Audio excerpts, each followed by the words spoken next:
Hi there, it's Lizod from Isurus here. Today we're looking at the Electro Harmonix Badstone, which is a phaser.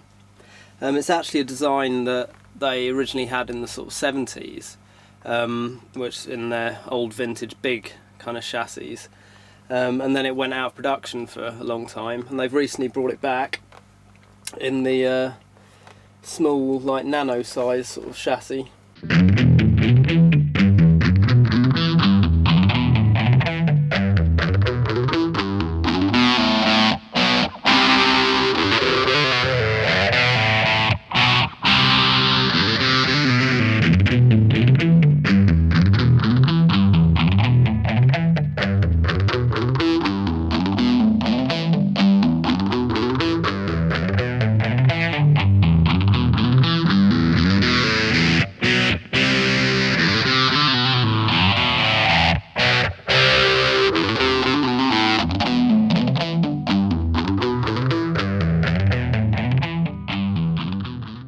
It's a pretty straightforward phaser.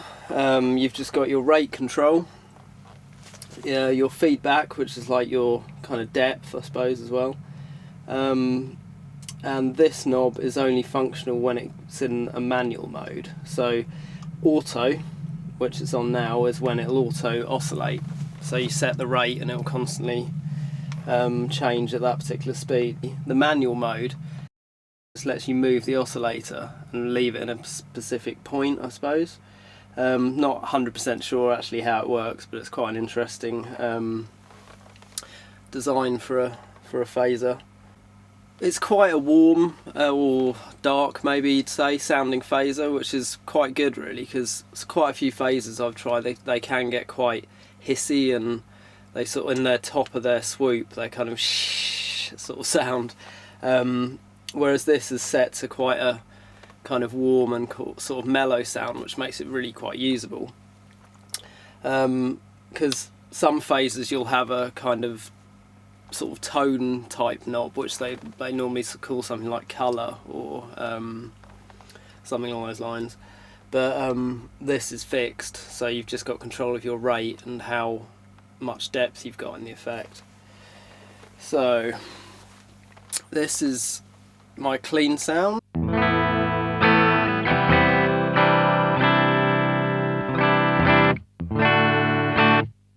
And we'll just start with it kind of in the middle on the rate and the feedback.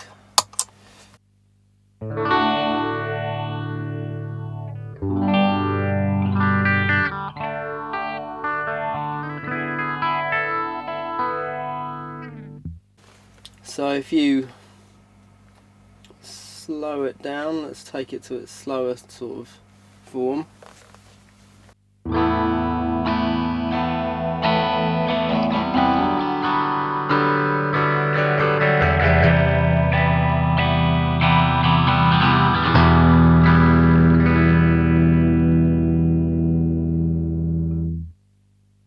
And then it goes incredibly fast.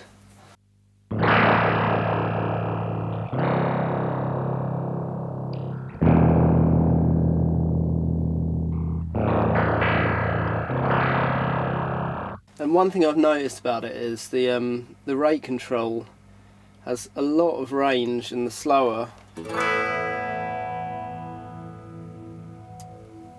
in the sort of slower part of it, and you'll notice it's only when I turn the knob the last sort of few degrees the increase is sort of exponential.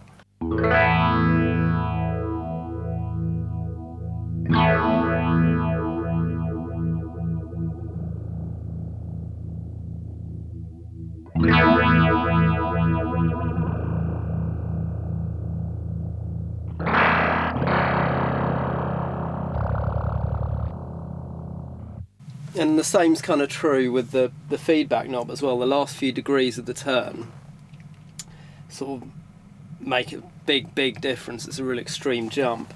So sort of even using the feedback quite high, around sort of here,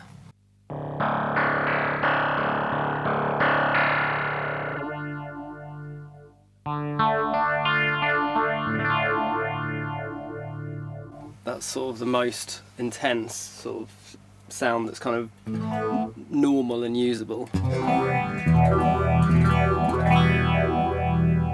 And then when I turn it those last few degrees, it goes into sort of almost self-oscillating, and it gets kind of noisy. There's quite a lot of hiss in it, and makes sort of all sorts of weird squelchy noises and stuff.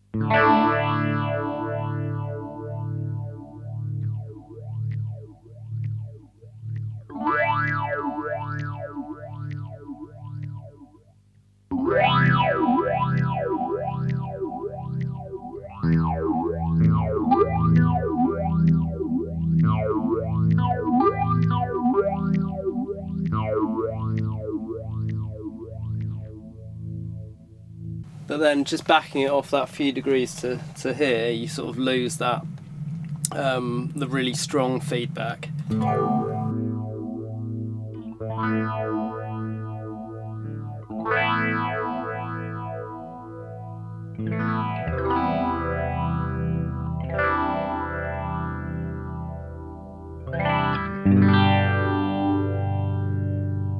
Got an overdrive pedal in front of it now, so we'll see what that sounds like.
One thing that makes it different from pretty much, well, most other phases anyway, is this switching it from auto, where you've got the auto speed, to manual with this switch. So switch it over there, and now we can set where, at what point of the sine wave the phase is at, I assume.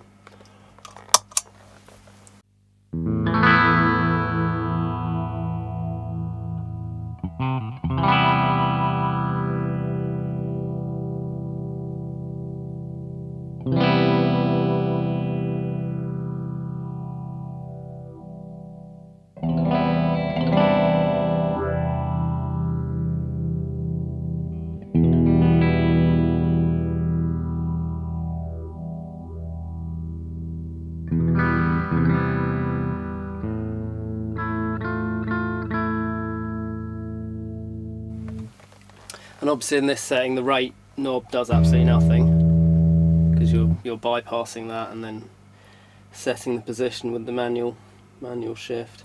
I don't really see a huge amount of use for it, but I suppose you could kind of set up a tone, because it gives you a different sort of tone to your to just your clean signal.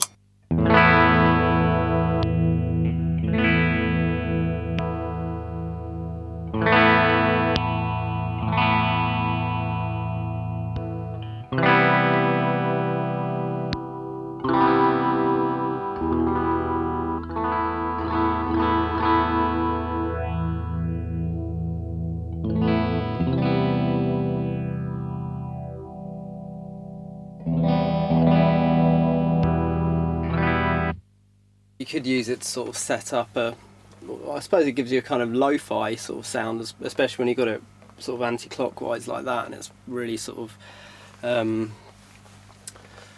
lot of the highs kind of taken out of the signal, so it gives you that kind of lo-fi sound. But I think most people, and I, are going to use it mostly as a normal phaser, you know, oscillating.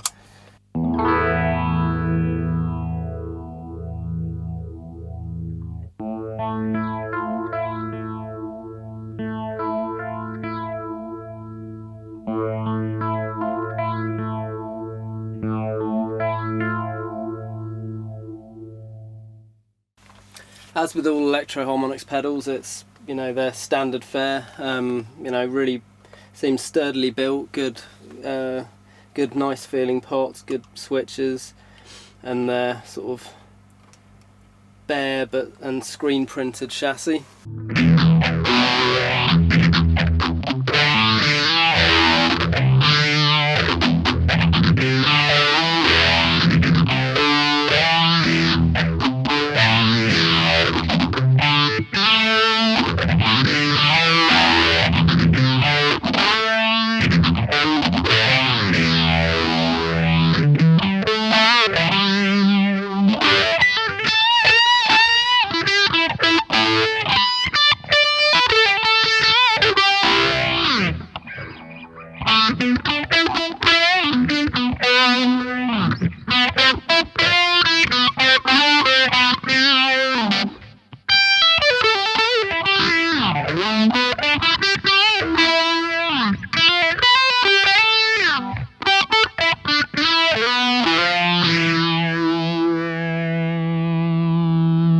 Overall, it's a cool little phaser. It's got its little quirks, like the sort of strange noises that come out of it, and I've noticed occasionally it kind of picks up a bit of radio, but I think that's part of the charm of the pedal. Really, it's sort of this old school circuit design that's maybe not sort of clinically perfect and you know, clean and everything like some much more modern designs. But that being said, it's not like there's anything wrong with it. It's not bad, but it definitely has some, at the extreme end, it definitely has some kind of strange, bizarre noises happening, which in my opinion is kind of a good thing for doing sort of more experimental stuff. But yeah, so check it out if you're interested in a phaser. It's pretty cheap compared to, you know, like a Phase 90 or an